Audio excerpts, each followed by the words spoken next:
নমস্কার বন্ধুরা, Sujata's kitchen and ফ্যামিলিতে আপনাদের সবাইকে স্বাগত। আজকে চলেছি আর একটা নতুন রেসিপি নিয়ে, মাংসের কিমা দিয়ে ইঁচড়। ইঁচড় তো অনেকে চিংড়ি মাছ দিয়ে খেয়েছেন, এটা খেয়ে দেখবেন দারুণ লাগে। এর জন্য আমি গাছ থেকে একটি মাঝারি সাইজের ইঁচড় পেরে নিয়েছি, আপনারা বাজার থেকেও কিনে আনতে পারেন। তারপর ইঁচড়টিকে আমি সুন্দর করে পিস করে নেব। আর ইঁচড়টি কাটার সময় বটিতে ভালো করে সর্ষের তেল লাগিয়ে নেবেন, তাহলে কাটার সময় সুবিধা হবে। এটা দেখাতে আমি ভুলে গেছি। আমি ইঁচড়গুলোকে সুন্দর করে কিউব সাইজে কেটে নিয়েছি। তারপর প্রেসার কুকারের মধ্যে একটু নুন আর হলুদ দিয়ে জল দিয়ে আমি সিদ্ধ করতে দেব। এখানে আমি 2টো সিটি দিয়েছিলাম। 2টো সিটি দিয়ে তারপর আমি গ্যাসটি অফ করে দিয়েছিলাম। তারপর কড়াই বসিয়ে দিয়েছি গ্যাসে। কড়াইয়ের মধ্যে দিয়ে দেবো সর্ষের তেল। এই রান্নাটি যেহেতু একটু তেল মশলা দিয়ে খেতে বেশি ভালো লাগে, তাই একটু সর্ষের তেলের পরিমাণটা বেশিই দিতে হবে।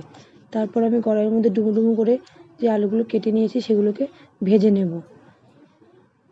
এবার এই আলুগুলোকে সুন্দর করে লাল লাল করে ভেজে নেব।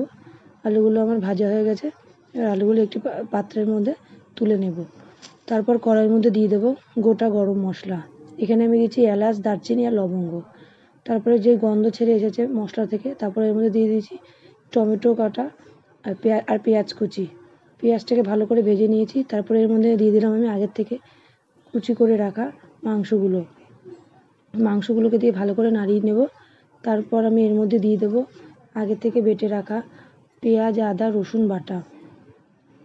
এটা দিয়ে আমি ভালো করে কষাতে থাকবো যাতে মশলাগুলো থেকে কাঁচা গন্ধ চলে যায়। তারপর আমি এর মধ্যে দিয়ে দেবো নুন, হলুদ গুঁড়ো, জিরের গুঁড়ো আর ধনে গুঁড়ো আর লঙ্কার গুঁড়ো। এগুলোকে দিয়ে আর দিয়ে দেবো হলুদ গুঁড়ো। এগুলো দিয়ে আমি ভালো করে আবার মশলাটার সঙ্গে মিশিয়ে নেব। আরও ভালো করে কষতে থাকবো। যখন দেখবো রান্নায় মশলা থেকে তেল ছেড়ে এসছে, তখন আমি এর মধ্যে দিয়ে দেবো আগের থেকে ভেজে রাখা এই আলুগুলো দিয়ে ভালো করে আমি নাড়িয়ে নেব। একটা সুন্দর গন্ধ বেরিয়েছে। এরপর আমি এর মধ্যে দিয়ে দেবো একটু জল দিয়ে আবার ভালো করে আমি কষিয়ে নেব। কষানো হয়ে গেছে, জলটা শুকিয়ে এসেছে আর তেলও ছেড়ে এসেছে। এরপর আমি দিয়ে দেবো এর মধ্যে আগের থেকে নুন আর হলুদ দিয়ে সেদ্ধ করে রাখা ইঁচড়গুলো।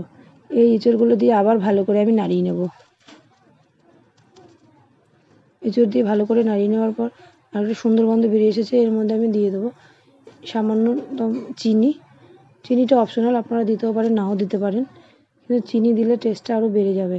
তারপরে আমি এর মধ্যে দিয়ে দেবো গরম জল দিলে তাড়াতাড়ি ফুটে উঠবে আর সিদ্ধ হতে সুবিধা হবে। এই গরম জল দিয়ে আমি ঢাকা দিয়ে দেবো 10 মিনিটের জন্য। কেন ইঁচড় আমার আগের থেকে সেদ্ধ হওয়া, শুধু আলুগুলো একটু সেদ্ধ হতে সময় নেবে। হয়ে গেছে আমার সেদ্ধ। তারপর আমি এর মধ্যে দিয়ে দিলাম গরম মশলা গুঁড়ো আর 1 চামচের মতন ঘি। দেখুন তৈরি হয়ে গেছে আমার মাংসের কিমা দিয়ে ইঁচড়। আর দেখতেও খুব সুন্দর হয়েছে, যেমন খেতেও খুব স্বাদ হয়েছিল। দুপুরবেলা গরম গরম ভাতের সঙ্গে এটা থাকলে অন্য সব তরকারিকে হার মানাবে। নমস্কার।